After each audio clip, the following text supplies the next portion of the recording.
final review dito sa ating Li-Ning shoes Bad 5 Dominator 1S.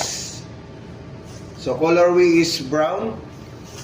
So sa mga malalapad ang paa dyan katulad ko, kung ganito yung bibilhin yung sapatos, mas preferable nyo is mag plus 1 kayo, add 1 kayo. Kasi medyo snag fit yung type ng nito, sapatos niya, pagkagawa niya. Add 1, plus 1 size sa ganitong Bad 5 Dominator 1 ng Li-Ning shoes. So final review ko lang sa kanya, napakagaang ng sapatos and comfort talaga pag mag plus 1 kayo, kasi sa akin nag plus 1 ako. Yan. Actually ang size ko is Euro 46, US 12.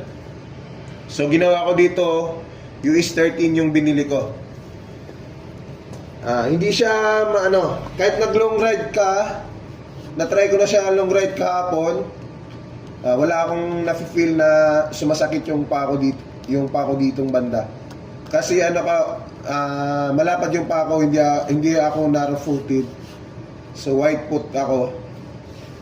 So hindi ko mararamdaman yung sakit niya. Hindi katulad sa iba kong shoes na true to size 12 Euro 46. Minsan matagal ako sa biyahe, maramdaman ko yung sakit ditong part na to. So dito sa kanya wala. Napakaganda niya, napakagaan, tawag nito, kapit niya, napapakakapit. Kaso mahina lang yung spike niya. Tiles po tong inaanahan ko ngayon, tiles. So yan yung final review ko kay Li-Ning shoes Bad 5 Dominator 1S.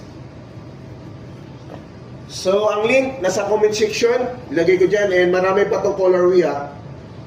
So ito yung colorway kong napili, brown. So final ko dito, review. And ang ko lang talaga sa kay Li-Ning is napaka-comfort niya so far. At saka hindi talaga masakit. Makapit siya sa sa tiles, Kaso lang hindi lang siya spiky. Maano lang